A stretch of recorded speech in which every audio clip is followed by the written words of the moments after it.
तो क्या हाल है मेरे फिटियाल। आज मैं सबसे पहले आपको मेरे शहर में हुए एक छोटे से इंसिडेंट के बारे में बताना चाहूँगा। तो रोस्टिंग स्टार्ट करने से पहले मैं आप सबसे रिक्वेस्ट करूँगा कि अपना अपना हाथ बाहर निकालें और सैनिटाइज़र लगाकर रेडी हो जाएं।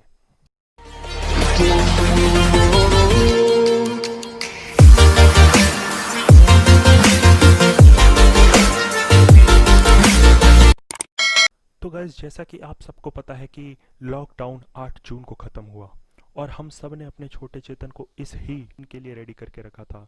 और हमारे नागपुर के एक लौंडे में तो इतनी गंदी चुल मची कि उसने पार्टी दे दिया।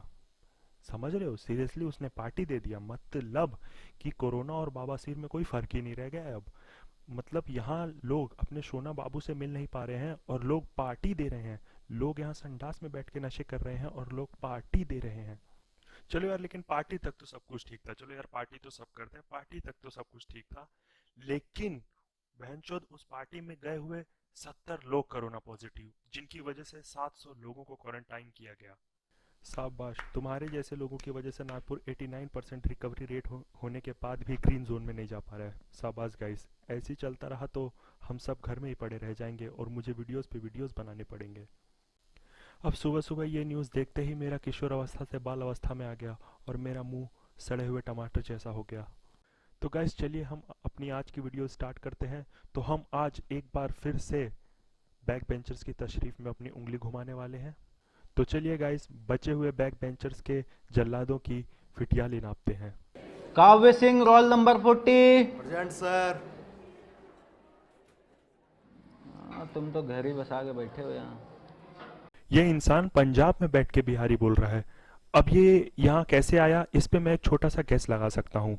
ये इंसान बिहार में जानवरों के साथ संबंध बनाता था, ये जानवरों से जुड़ा हुआ आदमी है। फिर उसे इस बूढ़े जल्लाद ने कुछ ले दे के पंजाब लेके आया, कुछ ले दे के। हाँ, तो आप बिल्कुल सही समझ रहे हो, कुछ ले दे के, क्योंकि ये बूढ़ा जल्लाद प्रकृति के दोनों फलों का आनंद लेना पसंद करता है।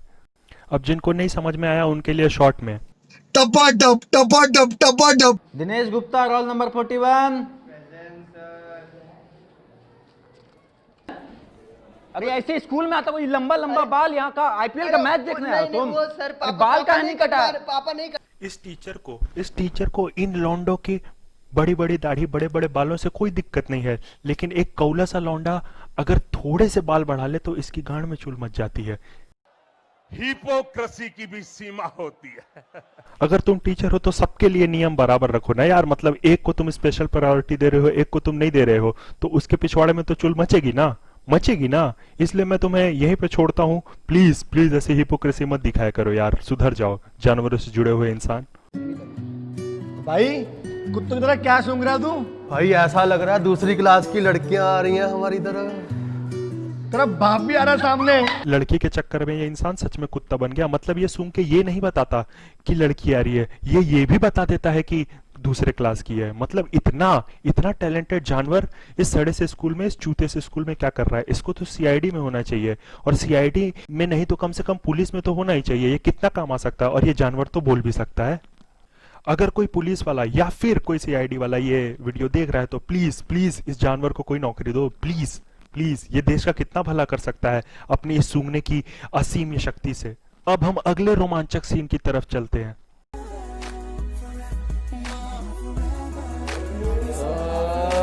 बन गया कुत्ता। आज रात हम घर नहीं जाएंगे, आज हम दंगल खेलोगो, आज हम दंगल खेलोगो। अब इस दंगलबाज को हम यहीं छोड़ते हैं और आगे बढ़ते हैं अगले फिटियालों की तरफ। छोड़ो मेरा हाथ, छोड़ो उसका हाथ। क्या हो गया भाई? क्या दिक्कत हो गई? अब ये लौंडा ना पढ़ने के काम का है ना लड़ने के, ये सिर्फ और सिर्फ मार खा रहा है। अब इतनी भारी शरीर लेके ये क्या करेगा जब ये लड़ भी नहीं सकता? तो यार मैंने भूल जाओ जो मैंने कहा था कि ये सीआईडी और पुलिस में जा सकता है, ये नहीं जा सकता। जैसा कि यार हम सबको इसकी अश्लील हरकतों के बारे में पता है, इसलिए मुझे कोई आश्चर्य नहीं हुआ जब ये पिट गया। ये अंदर से खोखला हो चुका है, जैसी जैसी हरकतें ये करता था स्कूल में अभी तक। मुझे पता है आप लोगों ने ये मिस कर दिया होगा, इसीलिए मैं ये आपको फिर से दिखा रहा हूँ। प्लीज ध्यान से देखना, जरा इस लड़की की शक्ल देखना। इसके ग्रुप के लौंडे पेले जा रहे हैं उन आवारा लड़कों द्वारा, और ये ऐसे रिएक्शन दे रही है। ये सच में इस लौंडे के साथ तो पक्का कर्मों का फल है। अब तो मुझे लग रहा है कि ये सब प्री प्लान था और इस लड़की ने प्लानिंग करके इन लोगों की ठुकाई करवाई है। इससे अच्छा तो ये चिकना लंड वहां गिर के मरने की एक्टिंग कर लेता, कम से कम पिटने से तो बच जाता। जब गांड में दम नहीं है तो काहे के लिए कूदते हो। अब मैं आप लोगों को एक छोटी सी राज की बात बताता हूँ। इस लौंडे को 8,000 रुपया मंथ मिलता है जिम और डाइट के लिए, लेकिन ये क्या करता है, ये जिम और डाइट नहीं करता, ये दिन रात कोठे पे पड़ा रहता है। अगले सीन में जाने से पहले मैं डायरेक्टर से कुछ बातें पूछना चाहूंगा। मतलब इस स्कूल में सब कुछ 18+ क्यों है? नहीं क्यों है 18+? हर एक कैरेक्टर बाप बनने की उम्र का है। मतलब सीरियसली हर एक कैरेक्टर बाप बनने की उम्र का है, कोई स्टूडेंट लग ही नहीं रहा है। अब इस सीरीज का हीरो शमीर आता है और असली मुक्के मारता है असली दुश्मनों को।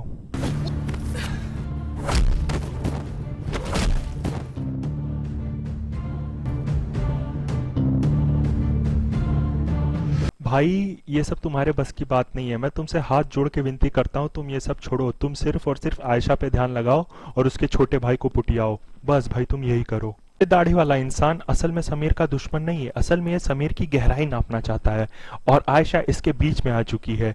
ये सेम टू सेम प्रिंसिपल जैसा है। इन शॉर्ट इस इंसान को सब चलते, ये इंसान न्यूट्रल है, इसको कोई फर्क नहीं पड़ता तुम कोई भी हो। ये इंसान इस तरह का इंसान है कि मतलब इसे बस चाबी घुसानी है, फिर वो चाहे कार ऑडी हो या फिर 800, इसे चाबी घुसानी है तो घुसानी है। Together in this campus exam सभी की जिम्मेदारियां। ढंग से स्कूल का नाम तक लिखा नहीं जा रहा इन लोगों से।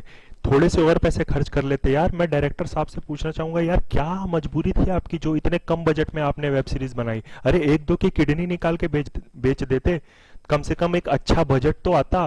लेकिन नहीं, कम बजट में भी हमको एक वेब सीरीज बनानी है तो लो तुमने एक बोर्ड तक ढंग का नहीं बनाया।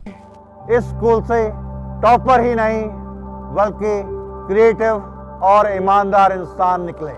ये इंसान अश्लील, हॉर्नी, वहशी, जानवर, हपसी ये सब बोलना भूल गया, तो इसके वर्ड्स मैं कंप्लीट कर देता हूं। प्लीज आपने भी ये सब देखा होगा तो आप मेरी बात से सहमत होंगे। तो गाइस यहीं पे हम बैक बेंचर्स की बकचोदी का दी एंड करते हैं। अब इस गली और इस चौराहे पे हम कभी नहीं आएंगे, ठीक है? और जाते जाते मैं सबसे बस एक ही चीज कहना चाहूंगा कि प्लीज, अगर ओयो रूम्स तो खुलने ही वाले हैं कोरोना मतलब पैंडेमिक के बाद भी, तो मैं आप लोगों से ये रिक्वेस्ट करूंगा कि आप आत्मनिर्भर भारत लोग आत्मनिर्भर बने, जैसा कि ये बंदा कहता है। ओके, और दूसरी बात, अगर आप आत्मनिर्भर नहीं बन सकते हैं तो मेरी पहली वाली वीडियो में आप लोगों ने देखा होगा, मैंने एक बहुत ही जबरदस्त तरीका बताया। तो आप लोग इन लोगों की तरह नो कांटेक्ट ऑर्गेजम्स भी ट्राई कर सकते हैं, ये सबसे बेस्ट तरीका है। तो अब अंत में मैं सबसे गुड बाय कहना चाहूंगा। सॉरी ये वीडियो थोड़ी लेट है, और मैं सबसे कहूंगा कि प्लीज लाइक और सब्सक्राइब करो और शेयर भी करो यार, प्लीज। काफी मेहनत लगी है मेरी इसमें, जो कि आप देख सकते हो। और प्लीज सब्सक्राइब करो यार, प्लीज। मेरे कम से कम 100 तो करो यार इस वीडियो पे, प्लीज।